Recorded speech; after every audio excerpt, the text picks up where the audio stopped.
¿Sigues ahí? ¿Hola?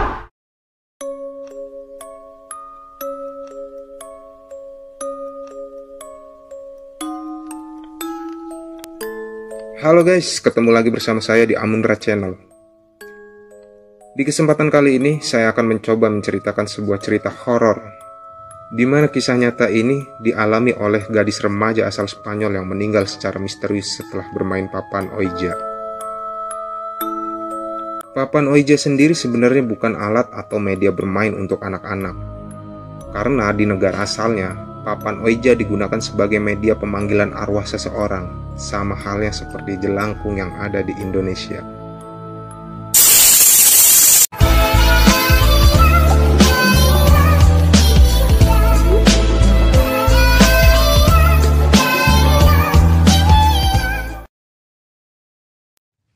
Pada tahun 2017 lalu, Netflix merilis film horor garapan Paco Plaza berdasarkan kisah nyata. Film yang diangkat dari kisah nyata ini menjadi tayangan paling menakutkan yang pernah ada. Bahkan situs jo.uk menyebutkan bahwa banyak orang yang terlalu takut untuk menonton film ini hingga selesai. Film ini mengisahkan tentang seorang gadis yang bernama Veronica yang tinggal bersama ibu dan adik-adiknya di sebuah apartemen. Sedangkan ayah Veronica sendiri telah lama meninggal dunia. Dikarenakan kesibukan ibunya yang bekerja di kafe dari pagi hingga larut malam, membuat Veronica harus menjaga adik-adiknya. Awal mula terjadi kisah horor ini didasari rasa kangen Veronica terhadap mendiang ayahnya.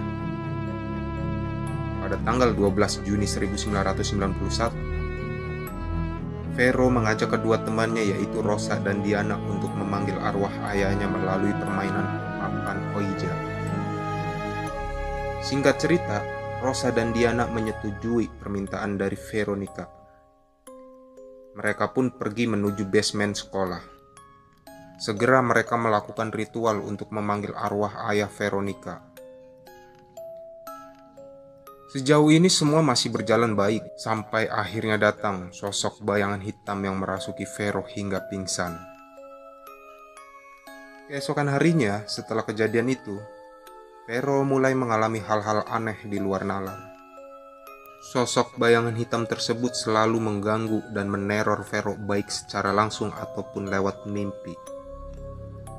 Karena takut dan merasa cemas, ia mencoba menceritakan semua kejadian aneh yang dialaminya kepada ibunya. Namun orang tuanya mengira bahwa Vero hanya berhalusinasi. Mendengar tanggapan dari orang tuanya, dengan perasaan kesal juga takut, Vero pun berinisiatif pergi ke sekolahnya di hari libur untuk menemui Sister Death. Ia berharap Sister Death dapat membantunya. Sister Death sendiri adalah seorang guru bahasa dan sastra yang mengajar di tempat Vero sekolah. Vero menceritakan semua hal yang terjadi pada Sister Death. Ia pun memberitahu Vero bahwa makhluk yang mengganggunya itu bukanlah arwah mendiang ayahnya. Ia juga menjelaskan kepada Vero mengapa makhluk itu selalu mengganggunya. Ternyata saat Vero dan kedua temannya bermain papan Ouija, mereka tidak mengucapkan mantra perpisahan atau penutup permainan. Oleh sebab itu, Vero selalu diteror makhluk tersebut. Sister Death pun menyarankan Vero untuk kembali ke tempat di mana ia membuat kekacauan tersebut, dan menyuruh Vero bermain papan Ouija lagi lengkap dengan mantra penutup. Setelah mendengar penjelasan dari Sister Death, Vero pun bergegas pergi menemui Rosa dan Diana untuk mengulangi permainan papan Ouija lengkap dengan mantra penutup. Ternyata Rosa dan Diana menolak ajakan Vero lantaran takut. Kecewa dengan penolakan kedua temannya tersebut, Vero pun pergi dan mengambil inisiatif untuk memainkan papan Ouija di rumahnya bersama ketiga adiknya yang masih kecil. Dengan bergegas, mereka pun menyiapkan peralatan ritual. Singkat cerita, setelah mantra selesai dibacakan, sosok bayangan hitam yang selalu mengganggunya pun muncul bersama padamnya lilin yang ada.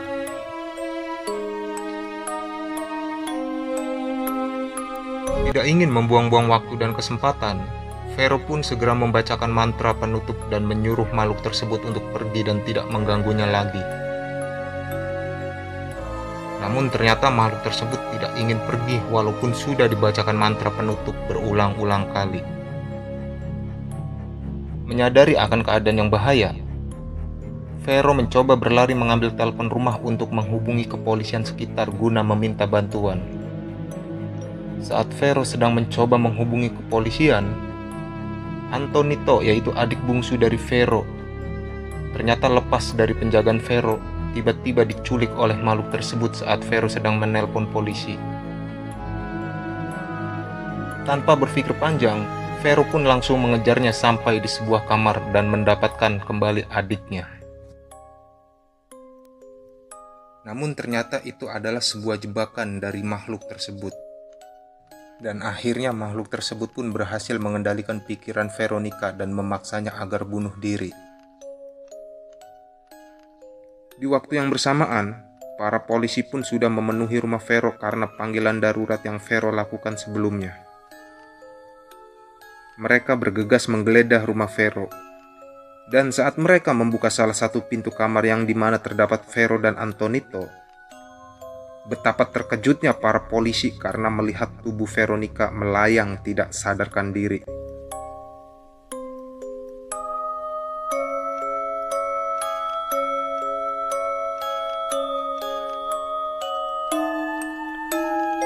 Segera Vero dan adiknya yaitu Antonito diamankan.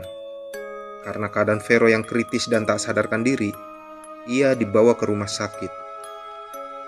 Namun dalam perjalanan menuju rumah sakit, Vero dinyatakan telah meninggal dunia. Pada tanggal 15 Juni 1991, Inspektur Jos Ramon Romero menerima panggilan darurat dari apartemen di Kel Gerardo nomor 8. Seperti yang dijelaskan pihak keluarga, setelah kakak tertua yaitu Vero bermain papan oija, roh jahat mulai mengganggu korban dan keluarganya. Seiring waktu, terjadilah hal-hal tak masuk akal di dalam apartemen tersebut.